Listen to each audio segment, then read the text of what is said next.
एक रिश्ता हमारे आया, लड़की की माँ ने हमारी माँ से पूछा लड़का क्या करता, हमारी माँ ने कहा कवि है।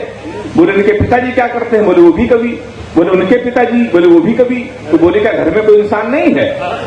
रिश्ता लौट गया। 1 महीने बाद फिर एक रिश्ता आया, फिर लड़की की माँ ने पूछा लड़का क्या करता, हमारी माँ ने कहा कवि। उन्होंने कहा शादी मंजूर। अच्छा कवि के नाम से कई रिश्ते लौट गए थे, हमारी माँ ने कहा मंजूर क्यों। तो बोली जोड़ी बहुत अच्छी रहेगी, आपका लड़का कवि, हमारी लड़की पागल है। तमाम रिश्ते हमारे लौट गए। दादा रामकिशोर तिवारी जी देश के बड़े कवि हैं, जितने बड़े कवि हैं उतने बड़े ज्योतिषाचार्य हाथ देख लेते हैं, हाथ दिखाया। हमने कहा दादा हमारी शादी कब होगी, हमसे कहने लगे 2020 तो कोई मुहूर्त नहीं है। हमने कहा उसके बाद, बोले उसके बाद कोई जरूरत नहीं है। तो तमाम बार हमारी शादियां लौट गई। अच्छा इस समय जब नए नए रिश्ते आते हैं तो लड़की के पिताजी लड़कों से इतने प्रश्न पूछते हैं, ऐसा नहीं लगता अपनी लड़की दे रहे हूं, ऐसा लगता नौकरी दे रहे हूं। जिनकी शादी नहीं उनके साथ ऐसा होगा, लड़कों का आजकल इंटरव्यू लिया जाता है। तो एक शादी हमारी आई, लड़की के पिताजी ने हमसे कहा कि तुमसे 2-3 क्वेश्चन पूछेंगे, तुमने बता दिया तो शादी फाइनल नहीं कैंसिल। हमने कहा पूछियो, हमारा इंटरव्यू ले रहे थे। कहने का बेटा ये बताओ तुम पढ़े लिखे कितना हो। हमने कहा अंग्रेजी से मैं किया है। बोले अंग्रेजी आती है। मैंने कहा कानपुर में अंग्रेजी का मैं टीचर हूँ, धारा प्रवाह अंग्रेजी बोल लेता हूँ। तो बोले एबीसीडी आती है। अब अंग्रेजी का मैं टीचर, हमसे पूछ रहे एबीसीडी आती है। हमने कहा आती है। कह रहे आती है तो छोटी एबीसीडी सुनाओ। अब ऐसा छोटी एबीसीडी कहाँ सुनाते।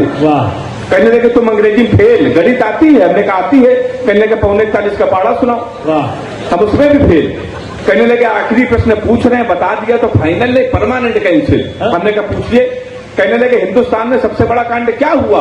हमने कहा जलियांवाला बाग। बोले वेरी गुड, ये कब हुआ था। हमने कहा 1919 में।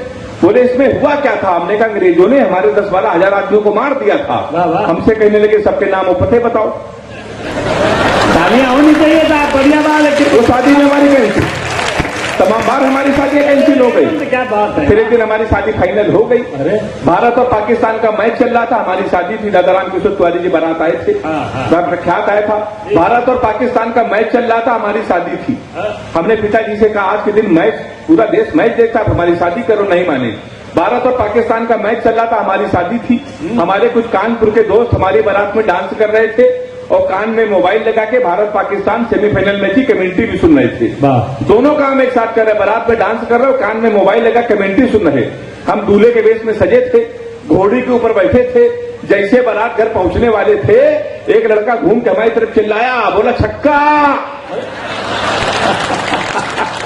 हम डर गए भाई साहब। हमने कहा कहां छक्का। तो कहने लगा कोहली ने मारा है। तो हमने कहा कोहली ने मारा तो हमारी तरफ क्यों देख रहे हो। तो शादी के पहले दिन छक्का कह रहा और देख के हमको। हमने कहा आपकी मारे तो हमारी तरफ न देखना। पता चला 5 मिनट बाद इंडिया मैच जीत गई। किसी ने खुशी के मारे घोड़ी के नीचे सुतली बम रख दिया। अब वो बम फटा तो घोड़ी भागने लगी, हम भी भागने लगे। हमने चलती घोड़ी से पिताजी को फोन मिलाया। हमसे बोले कहाँ हो बेटा। हमने कहा पिताजी हम भाग रहे हैं। बोले किसके साथ।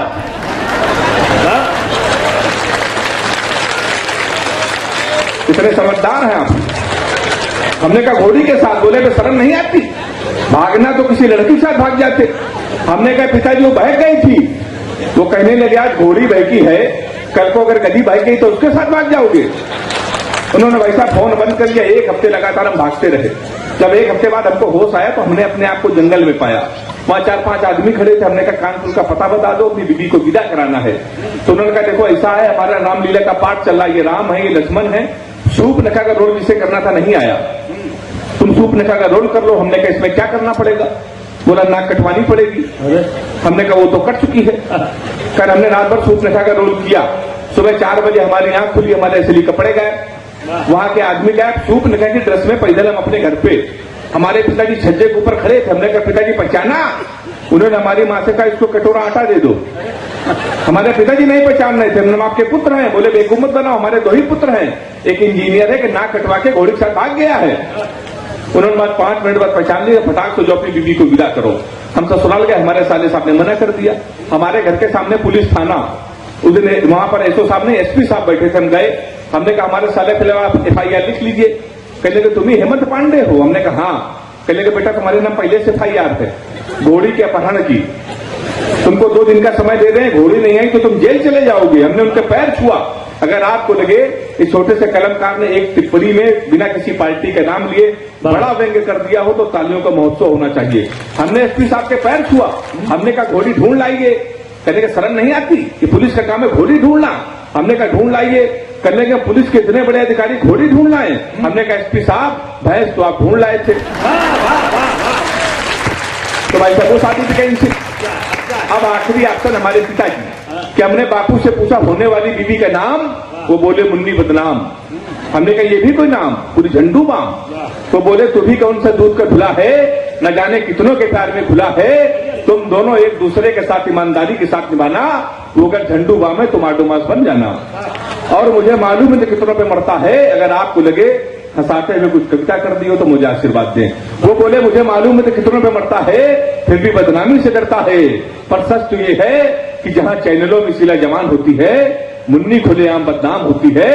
देश के अस्मिता का चीरहरण जहां सरेआम होता है, वहां केवल मुन्नी नहीं सारा देश बदनाम होता है। एक मच्छर और एक इंसान की केवल तुलना है इसमें, सुनिएगा कि एक रात जैसे ही मच्छर ने मुझे काटा, मैंने मच्छर को पकड़ा, उसे कान में डांटा। हमने कहा शर्म नहीं आती जो इंसानों को काटते हो, खामखा उनका खून चाटते हो, जब खून ही नहीं रहेगा तो मेरे साथ क्या जिएगी, सारा खून तुम पी जाओगे तो बीबी क्या खाक पिएगी। अच्छा फिर देश के नेताओं के बारे में सोचो जो महंगाई बढ़ाने में अड़े हैं और खून पीने में तुम मच्छरों से बड़े हैं।